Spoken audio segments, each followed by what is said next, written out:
I am currently visiting my childhood home, and as always when I do that, I get into this retrospective and somewhat nostalgic mood, and I think given the circumstances, it's only suitable if we plunge back into the past and bring back another book tag.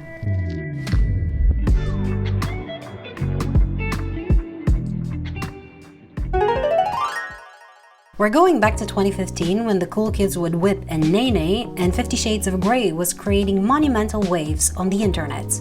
But most notably for us, the channel Emma Books, who, inspired by another book tag created by another booktuber, Shammy, who I brought up in my last tag video, Talk About Continuity, created the Totally Should've book tag, which we will be doing today. And by the way, if you miss old booktube and need a dose of it, I highly recommend you go check out her videos from back then. I started with this book tag video and then spent the next 4 hours just watching her. She's absolutely adorable and she still posts on YouTube, if more rarely. For this one, we have 10 questions. And I think that's it. On to the book tag. Question number 1. Totally should have gotten a sequel. For this one, I'm gonna go with Vespertine by Margaret Rogerson. And here for this one, I am really upset because last year when I read it, it was announced as the first book in the Vespertine series. And just a few weeks ago, when I went back to see what the sequel will be called and when it's gonna come out, all about it was removed and now it sits as a standalone book. And I'm upset about that because the book ended in such a way that entailed a next follow-up book. And because we only scratched the surface of everything that this world presented to us, it just really upsets me to see potential squandered in such a way. I needed more of this world, I still need it, I want the sequel to this book. Question number 2. Totally should have had a spin-off series. Here I'm gonna go with the First Law trilogy, and hear me out. I know that there are sequels to this one, but I mean one specific sequel that we never got. I wanted to see more of Pharaoh's story. I absolutely need to know what happened to her and where she went, and it really upsets me that we didn't get to see anything more about her story. I still hope that the author will write her story one day. So this is the spin-off that I want to see. Question number 3. An author who totally should write more books. Well, here I'm gonna be super basic and go with the usual suspect, which is George R.R. Martin. I want him to finish that one series, and obviously I am not the only one. The whole world, well, maybe not the whole world, but a big chunk of the world is holding their collective breath, waiting for A Song of Ice and Fire to be completed in the form of books. Now, am I upset with him for taking so long? Not particularly, because we all have our lives, and I don't know what's going on in his life. I don't know how he feels about this. Maybe he's out of inspiration, maybe he's out of ability to do that. Maybe he just doesn't want to. It's his life. He's gonna live it as he wants to. And to be fair, I have a terrible memory, so I can reread A Song of Ice and Fire pretty much endlessly in my life and still discover new things and still be happy with it. But I want this series to be finished, and I think it will be best for him to finish it too, not just financially. I know that he's not short for cash, but I think just so that he can complete his legacy. This is the biggest thing that he has ever created in terms of popularity, and it's impacted so many people, and if he leaves it unfinished, well, it's not gonna lose its impact, but it's still gonna be affected in the memory of people. It's gonna be a sad thing. Question number 4. A character who totally should have ended up with somebody else.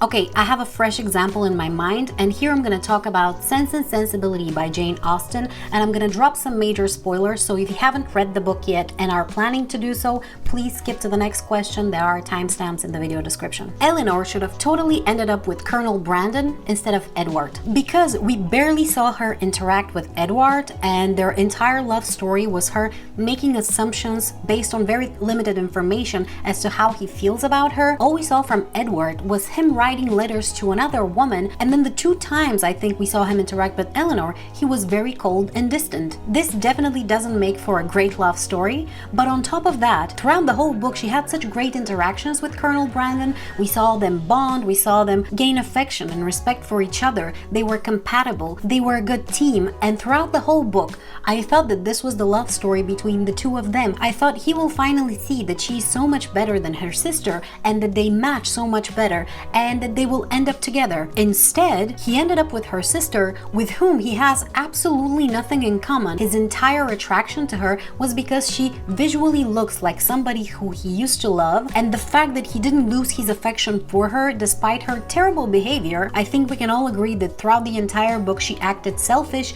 and stupid and superficial, and the fact that these defining characteristics of her didn't diminish his attraction shows a lot of superficiality on his part as well, which which is a terrible character inconsistency. So again, Eleanor should have totally ended up with Colonel Brandon, and I will die on this hill. Question number 5. Totally should have ended differently.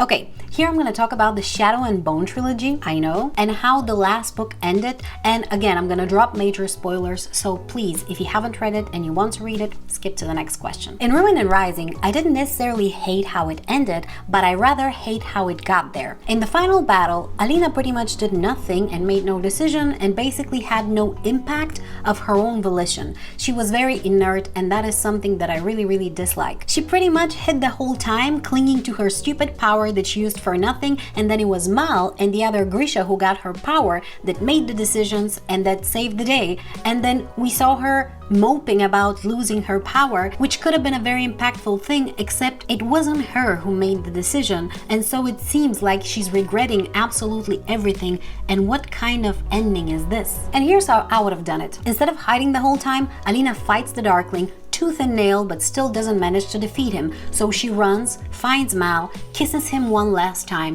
and then plunges the knife and kills him. In this way, making the hard decision herself to give up on her one true love to save the world, basically. And then gets the power for herself, goes and kills the Darkling and saves the day, and then gives up the power of her own volition to save her one true love, even though she really loves this power and doesn't want to give it away. In this way, making it another hard decision. So later on, when they end up together in their hometown and she's sad for losing the power, it's more impactful, and it carries with itself some wisdom that sometimes in life you have to give up the things that feel the best to save the most valuable things. And every time she would have felt this pang of pain and longing for the power, it would have meant something, because again, it would have been her decision. We would have had a heroine that actually did something heroic, instead of this inert chick that did nothing and then ended up sulking in the end. So there you have it. It's been 2 years since I read this book and I'm still upset about this. Question number 6. Totally should have had a movie franchise. Okay, I'm not big on watching movies. I can spend hours upon days reading books, but watching a movie that is longer than an hour 22 seems like a tremendous waste of time to me usually. And also, I have this thing where I fall asleep like 15 minutes into pretty much any movie, and none of what I just said applies to the Lord of the Rings movies, obviously. So every time I try to think of one of my favorite books being adapted into a movie, I can't help but go back to the thought of, this is just gonna ruin it. Not to mention that nowadays, filmmakers have this thing where they change stories for the sake of them fitting modern political talking points, and because it's almost always done solely for that purpose, instead of making the story better, it just makes it nonsensical. With all that being said, I think the Dresden Files could be done into a very nice series of movies. The Dresden Files by Jim Butcher is an adult urban fantasy series which is comprised of many short and fast-paced books. And being that they are set in a magical version of our world, it's not gonna take too long to introduce the world, so they can fit in maybe like an hour and a half, 2-hour movies. And because they are so action-packed, they can keep nicely the attention of the viewer. So if anything should be adapted into movies that hasn't yet been adapted, I think the Dresden Files would work very nicely. Question number 7. Totally should have had a TV show. Okay, here I'm gonna go again with the First Law trilogy by Joe Abercrombie. I think the world, the characters, and the tone of the story could fill the void left behind a Game of Thrones. It has tons of intrigue and mystery, gore and brutality, and multiple layers to both characters and plot. And because in my opinion it needs more space and time to unfold, I think it will fit better as a TV show than a movie. And I will be really curious to see these characters on screen and how they're gonna be portrayed, so this is definitely a TV show I would watch. Question number 8. Totally should have had only one point of view. Okay, I seriously thought very hard on this. I looked through all the books that I've read that I could remember reading, and I got to the conclusion that no book will ever benefit from one single point of view only. Because who wants to know less about the world that they're reading about? Who wants to know less about the circumstances? Who wants less layers of awareness and literally points of view to a given situation? So I have decided no book is ever gonna benefit from one single point of view. You can fight me on that, and if you can give me an example where a book was made better by a single point of view instead of having multiple, I will be very happy to hear it. I am fully ready to be rebuked. Rebuked? Is that a word? And if so, is that the proper word? I sure hope it is. Question number 9. Totally should have a cover change. Okay, I have a very particular taste, if not very original one, for covers of books. For example, something like this, I generally dislike even though the cover is not necessarily ugly. And something like this, I also dislike even though the cover might actually be suitable for the book. So if I have to synthesize my taste for book covers, it will just be nature scenes. To every book ever, regardless of genre, nature scenes. Not too stylized either. So thinking about which book, or series in this case, needs a cover change, this is definitely the Winnowing Flame trilogy. And that is not because I think the covers are ugly or any of that. I just don't think that they're beautiful enough. And also, I don't think they're suitable for the genre because this is a very, very intriguing and original fantasy. And I think that these covers don't create the right expectations and they're a little bit too boring. I can't help but think that if the covers were more vivid and flashy and more fantasy appropriate, they would attract bigger audience, which this series definitely deserves. Honestly, highly recommend. Question number 10. Totally should have kept the original covers.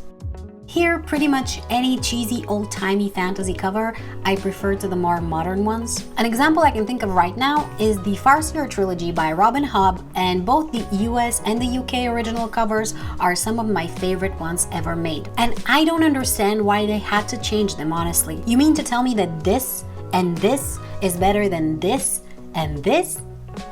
Not in a million years. You can't convince me. And maybe somebody with more aesthetic sensibilities will try to explain to me why the new covers are more valuable than the old ones, but beauty is in the eye of the beholder, as we all know. And trying to get somebody to find something beautiful by explaining it to them is like trying to get somebody to laugh at a joke by explaining it. If it doesn't happen naturally, it ain't happening. And question number 11, which I thought there were only 10, but okay. Totally should have stopped at book 1.